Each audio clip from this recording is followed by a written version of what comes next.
बाबा साहब डॉक्टर भीमराव अम्बेडकर ने इस देश के लिए राष्ट्रीय महत्व के कार्य किए। अगर राष्ट्रीय महत्व के कार्य बाबा साहब डॉक्टर भीमराव अम्बेडकर ने किए थे तो उनकी इस देश में राष्ट्रीय पहचान होना चाहिए। केजरीवाल जी, आप तस्वीरें छोड़िए, तस्वीर लगाने का काम ही समाज कर लेगा। आप परम पूज्य बाबा साहब डॉक्टर भीमराव अम्बेडकर और भगत सिंह के विचारों से अवगत कराइए इस देश के लोगों को कि उनके विचार क्या थे। अम्बेडकर संविधान नहीं लिखते तो 26 जनवरी अस्तित्व में नहीं आती। आज 26 जनवरी को जो राजपथ से जो सेलिब्रेट किया जाता है उसको जो है लोग सेलिब्रेट नहीं कर सकते थे। अगर आज 26 जनवरी पर इतना बड़ा महोत्सव मनाया जाता है तो वो बाबा साहेब की देन है। परम पूज्य बाबा साहब डॉक्टर अम्बेडकर के पार्थिव शरीर पर अगर हम देखें, ओरिजिनल फोटो जो देखते हैं तो उस पर जो है भगवा वस्त्र लपेटा हुआ है, कासाई वस्त्र से उनका जो शरीर लपेटा हुआ है। लेकिन वहाँ पर जो उनकी जो शेड्यूल कास्ट फेडरेशन थी उसने जो है बाबा साहब डॉक्टर अम्बेडकर से उस समय गद्दारी की और उन्होंने जो है वो जो भगवा वस्त्र था वहाँ से हटाया उनके पार्थिव शरीर से, और उस पर जो है वह नीला झंडा जो था जिसमें जो अशोक चक्र है वो भी लगा हुआ था,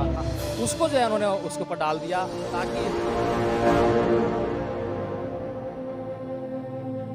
मेरे वतन से अच्छा कोई वतन नहीं है, मुझे नाज है वतन पर, झूठी लगन नहीं है। नमस्कार, आप देख रहे हैं एनबी न्यूज़ 24/7 नीलम बोध के साथ, और आज हम 26 अलीपुर रोड पर, जी हाँ वही 26 अलीपुर रोड जहां पर परम पूज्य बाबा साहब ने अपने जीवन की अंतिम सांस ली, और वो अंतिम सांस एक इतिहास बनकर स्वर्ण अक्षरों में दर्ज हो गई। और आज उसी इतिहास को पढ़कर इस देश के तमाम लोग कहीं ना कहीं प्रगति की तरफ आगे बढ़ रहे हैं, अपना चहुमुखी विकास कर रहे हैं। इसी कड़ी में मेरे साथ में आज एडवोकेट जय भीम प्रकाश जी, उन्हीं से जानने का प्रयास करूंगी। सर, आज जिस तरह से यहाँ पर जो जन सैलाब उमड़ा हुआ है, खासकर हम देख रहे हैं कि देश के कोने कोने से लोग आए हैं, तो आज का जो दिन है उसका क्या खास महत्व है?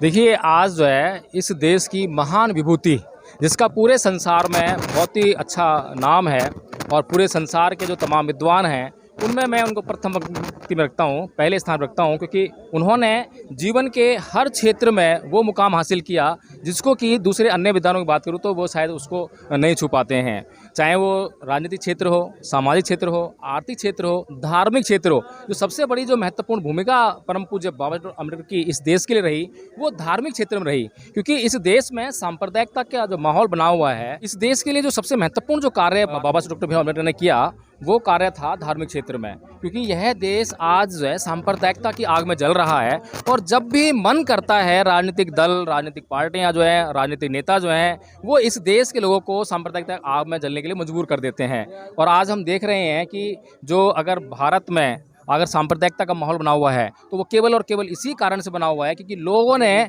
उस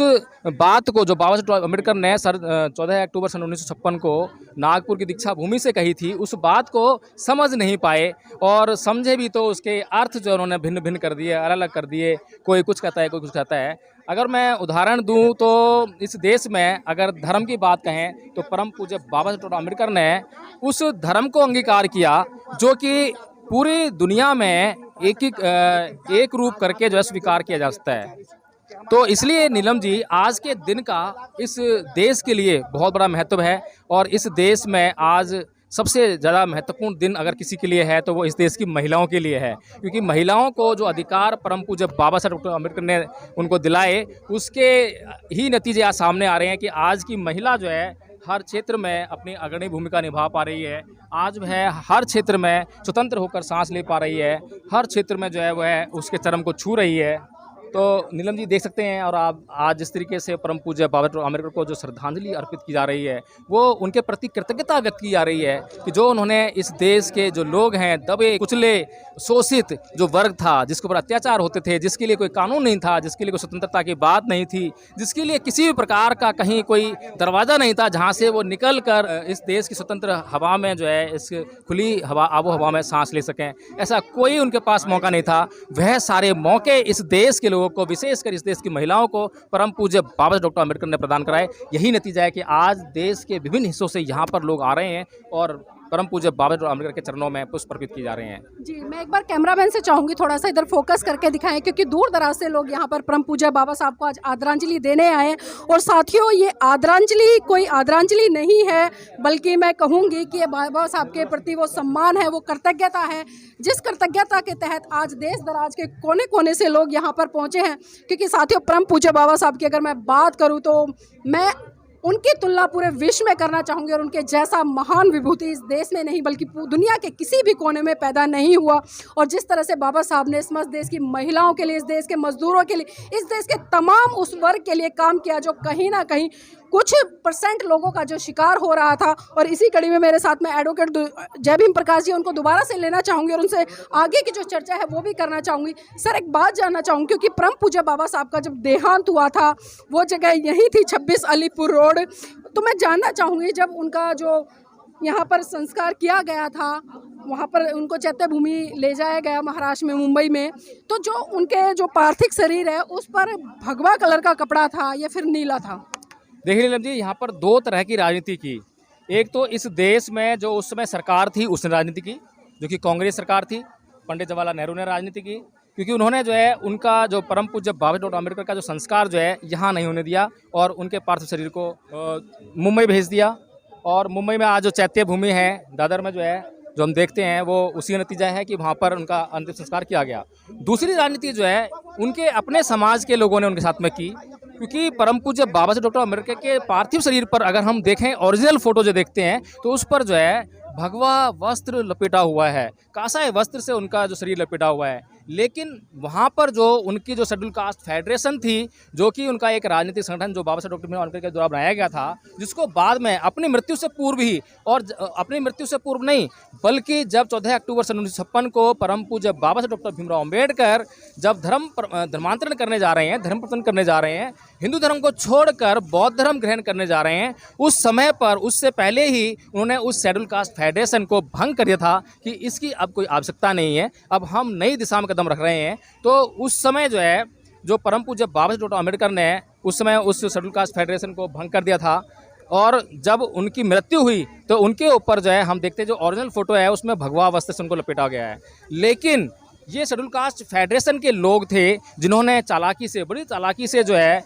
उस राजनीतिक माहौल को देखते हुए कि ये जो इस देश के जो लोग हैं, जो दलित लोग हैं, उनके वोट को कैश करने के लिए, क्योंकि उनके बीच में जो है नीला झंडा जो है प्रसारित हो चुका था, तो इसलिए। और दूसरा ये है कि धार्मिक आधार पर जो है वे लोग जल्दी से सत्ता हासिल नहीं कर सकते थे। इस बात को मद्देनजर रखते हुए जो शेड्यूल कास्ट फेडरेशन थी उसने जो है बाबा साहब डॉक्टर अम्बेडकर से उस समय गद्दारी की और उन्होंने जो है वो जो भगवा वस्त्र था वहाँ से हटाया उनके पार्थिव शरीर से, और उस पर जो है वह नीला झंडा जो था, जिसमें जो अशोक चक्र है वो भी लगा हुआ था, जो कि शेड्यूल कास्ट फेडरेशन का जो वो था, जो क्या नाम है, प्रतीक था, झंडा था, उसको जो है उन्होंने उसके ऊपर डाल दिया ताकि लोगों के मन में जो है वही जो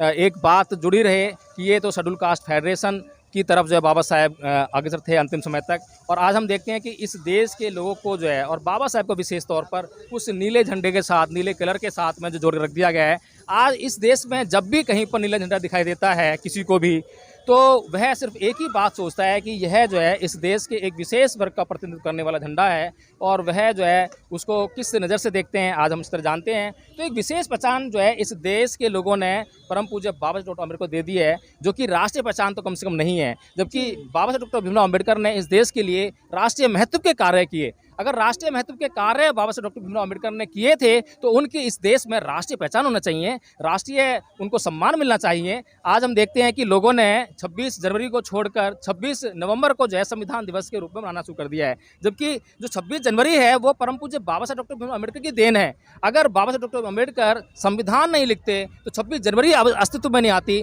आज 26 जनवरी को जो राजपथ से जो सेलिब्रेट किया जाता है उसको जो है लोग सेलिब्रेट नहीं कर सकते थे। अगर आज 26 जनवरी पर इतना बड़ा महोत्सव मनाया जाता है तो वो बाबा साहब की देन है। लेकिन हम देखते हैं कि उस दिन बाबा साहब डॉक्टर भीमराव अम्बेडकर उस महोत्सव से पूरी तरह से गायब होते हैं और उसकी जगह पर उन्होंने एक झुंझुना पकड़ा दिया है, और वो झुंझुना है 26 नवंबर का। जी सर, एक बात और जानना चाहूँगी, क्योंकि आज हम यहाँ पर आए हैं और मैंने लमसम में पूरी दिल्ली का भ्रमण तो नहीं किया लेकिन ज़्यादातर दिल्ली कवर कर ली है, तो मैंने देखा है कि जिस तरह से आज राजनीतिक पार्टियां हैं जो परम पूज्य बाबा साहब का नाम लेकर बहुत बड़े स्तर पर राजनीति करती है, लेकिन विडंबना है कि आज ना तो दिल्ली सरकार की तरफ से ना ही केंद्र सरकार की तरफ से कोई ऐसा कार्यक्रम आयोजित किया गया है, और ना ही कोई भी होर्डिंग पोस्टर बैनर ये कहकर लगाया गया है कि आज बाबा साहब की जो परिनिर्वाण दिवस है उसकी मतलब आदरांजलि हो। तो इन चीज़ों को किस तरह से देखते हैं?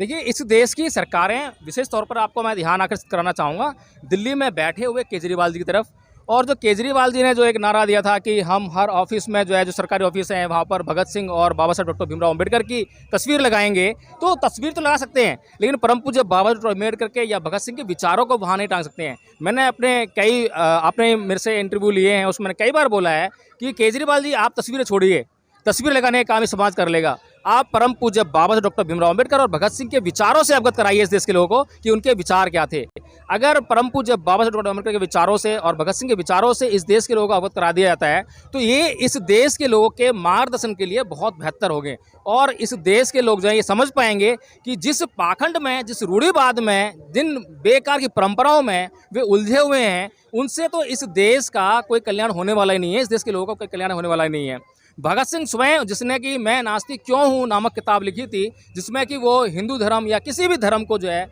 बल्कि मैं धर्म यहाँ शब्द इस्तेमाल कर रहा हूँ क्योंकि लोग जो है धर्म जिस शब्द को समझते हैं मैं उसी लिए बोल रहा हूँ, लेकिन जो ईश्वर, अल्लाह, गॉड या प्राकृतिक शक्तियाँ जो हैं जिनमें विश्वास करते हैं, भगत सिंह ने उनको जो बिल्कुल नकार दिया था। उसका साफ साफ कहना था कि जो ईश्वर मेरे देश के लोगों को भूखा मरने से नहीं रोक सकता, उनको आत्महत्या करने के लिए मजबूर होना पड़ता है, उनको बेरोजगारी में जीना पड़ता है, आज वो शोषण का शिकार हो रहे हैं, महिलाओं का बलात्कार होते हैं, लोगों की हत्याएं होती हैं, तब ये ईश्वर कहाँ आता है, तब ये ईश्वर क्यों नहीं आता है। अगर ईश्वर इन सब की हेल्प करता है तो मैं ईश्वर मानने के लिए तैयार हूँ, अगर इनकी हेल्प नहीं कर सकता है तो मैं उस ईश्वर को कभी नहीं मान सकता। सर, मूर्ति पर माला और विचारों पर ताला, बिल्कुल वही चीज़ हो रही है जो आपने अभी पीछे जो क्वेश्चन लिया था, वही है कि मूर्ति पर जो माला, आज बड़े बड़े जो जितने भी हैं, प्रधानमंत्री भी जाएंगे, प्रधानमंत्री जी भी जो हैं आज परम पूज्य बाबा डॉक्टर अम्बेडकर की मूर्ति पर माला पहनाएंगे, लेकिन परम पूज्य बाबा साहब डॉक्टर भीमराव अम्बेडकर की उन बातों को नहीं कहेंगे जिस बातों से इस देश के लोगों का मार्गदर्शन होता है। वे लोग जो हैं ये नेता लोग जो हैं 13 अक्टूबर 1935 को जो उन्होंने येवला की भूमि से कहा था कि मैं हिंदू धर्म में पैदा हुआ, ये मेरे बस की बात नहीं थी, लेकिन मैं हिंदू धर्म में मरूंगा नहीं, ये बात नहीं कहेंगे। 14 अक्टूबर सन 1956 को नागपुर की दीक्षा भूमि से धर्म परिवर्तन किया उन्होंने, 22 प्रतिज्ञाएं उन्होंने ली, ये बातें जो हैं वे अपने आकर जो है जब माला पहनाएंगे उसके बाद ये बातें नहीं करेंगे। किसी भी टीवी इंटरव्यू में नहीं कहेंगे कि हम परम पूज्य बाबा डॉक्टर अम्बेडकर को माला ही पहनाने नहीं आए हैं बल्कि उनके विचारों को भी अंगीकार करने आए हैं। करिए, कहिए, जब पता लगेगा कि आप कितना जो है बाबा डॉक्टर अम्बेडकर को सच्ची श्रद्धांजलि दे रहे हैं। सर, जो अक्सर मैं बात करूँ, एक भक्त होता है और एक अनुयायी होता है, इन दोनों में कितना बड़ा फर्क है और खासकर जो लोग आज भक्ति में लीन है उनको क्या संदेश देंगे? देखिए, भक्त वो होता है जो बिना सोचे समझे अपनी भावनाओं के पीछे चलता है। आज हमारा खुद का समाज जो है, आज उसके सामने कोई भी व्यक्ति जय भीम के नारे लगा दे तो वो सोचता है कि बस यही हमारा आदमी है और उसके पीछे हो लेता है। आज मैं आपको एक उदाहरण और दे देता हूँ कि कई मीडिया चैनल चल रहे हैं जिनमें कि बहुत सारे लोग जो हैं ब्राह्मणवादी मानसिकता भी हैं। जैसे ही उनको पता लगा कि भाई यहाँ पर जो है रोज़गार के अच्छे अवसर हैं तो हमारे बीच में घुस जाते हैं और घुसकर जो है वो इस समाज की जो है कवरेज तो करते ही हैं, एक अच्छा काम है, लेकिन हमारे लोग जो हैं अभी तक उनको समझ नहीं पाए हैं, जांच नहीं कर पाए हैं, देख नहीं पाए हैं कि वे लोग जो हैं किस मतलब जाति व्यवस्था से आते हैं, उनकी मानसिकता क्या है, असलियत क्या है। तो ये है हमारे समाज का कि जो भक्ति में जो अभी भी, क्योंकि भक्ति आई कहाँ से, भक्ति हिंदू धर्म से आई है और हमारा समाज जो है पहले जो है पूर्ववत स्थिति में जो था वो हिंदू धर्म में था और हिंदू धर्म में जो उनकी मानसिकता थी वो भक्ति भाव की थी, तो उसको अभी तक छोड़ नहीं पाया है और उसी से आज प्रताड़ित है। आज इसीलिए हम देखते हैं कि जो हमारे इस समाज का नेतृत्व करने वाले लोग जो हैं वो कैसी मानसिकता के हैं, कितना पढ़ा लिखा हैं, कितने विद्वान हैं, इन बातों पर समाज गौर नहीं करता है, बल्कि जिसका नाम ज़्यादा चमक जाता है उसके पीछे वो पीछे हो लेता है और उसके पीछे गुणगान करने लगता है। आज हम देखते हैं कि बहुत सारे नेता जो है, नेताओं की बाढ़ आ गई है। सर, आखिरी सवाल लेना चाहूँगी, आप एडवोकेट्स हैं, कोर्ट्स में लगातार हेयरिंग्स भी होती हैं, जाते भी हैं, तो ये जानना चाहूँगी अक्सर जो कोर्ट में जज होती हैं, महिलाओं की बात कर रही हूँ मैं, वकील होती हैं, क्लाइंट होते हैं, आज हम देखते हैं कि इतनी पढ़ी लिखी महिलाएं जो जज बन रही है, डॉक्टर बन रही है, इंजीनियर बन रही है, यहाँ तक कि देश की राष्ट्रपति तक बन रही है, लेकिन जब आइडियोलॉजी या सिद्धांत या विचारों की बात आती है तो कहीं ना कहीं वो पढ़े लिखे होने का सबूत नहीं देती। इसके पीछे कारण क्या है सर? इसके पीछे नीलम जी वही कारण है कि लोगों, जो महिलाएं हैं, महिलाओं में एक गुलामी की जो मानसिकता होती है वो आज भी व्याप्त है। आज भी वो पुरुषों के गुलाम है। आज भी महिला कितनी भी पढ़ी लिखी क्यों ना हो, अगर मैं उदाहरण देता हूँ कि अगर मान लो कोई महिला बौद्ध धर्म में आज पली बड़ी है और पल बढ़कर जो है वो जज बन गई है, इंजीनियर बन गई है, वकील बन गई है और अगर उसकी दुर्भाग्य से शादी जो है किसी हिंदू परिवार में हो जाती है तो बहुत कम चांस है कि वो अपनी जो धार्मिक जो प्रवृत्तियाँ थी उसकी जो है उनको वहाँ जारी रख पाए, वो बल्कि उसी हिंदू धर्म में जो है वापसी कर जाती है और जो अपना पति है जो उसका जो है उसके आदेशों का पालन करने लग जाती है। तो आज महिलाओं की स्थिति चाहे वो कितनी पढ़ लिख गई हैं, लेकिन उनकी स्थिति कमोबेश जो है आज भी पितृसत्ता के अधीन ही दिखाई देती है। तो देखिए ये थे हमारे साथ में एडवोकेट जय भीम प्रकाश जी, जिनसे हमने आज के दिन पर खासकर खुलकर चर्चा किया, चाहे पाखंडवाद को हो या आज के दिन के महत्व को या जिस तरह से महिलाओं के जीवन में बाबा साहब का योगदान हो उसको लेकर हो। तो यहाँ पर बिल्कुल स्पष्ट कर दिया कि आज व्यक्ति भले कितना ही पढ़ा लिखा क्यों ना हो, लेकिन ज़रूरत है उसको जागरूक होने, क्योंकि जागरूक नहीं होगा तब तक पढ़े लिखे होने का कोई फायदा नहीं। आज देश में लोग बड़ी बड़ी डिग्रियाँ लेकर घूम रहे, लेकिन कहीं ना कहीं जब परंपराओं की बात आती है, खासकर वो रूढ़िवादी परंपराएं जो व्यक्ति को गुलाम बनाती है, उसकी सोच पर ताला लगाती है, उनको भी कहीं ना कहीं वो आज मनोसात करते नजर आते और उनको बढ़ावा देते नजर आते हैं। तो आज अपनी बुद्धि का परिचय देते हुए कहीं ना कहीं लोगों को एक अच्छी दिशा में बढ़ना है और सही रूप से बाबा साहब की आइडियोलॉजी को धारण करके उसको जन जन तक पहुंचाना है।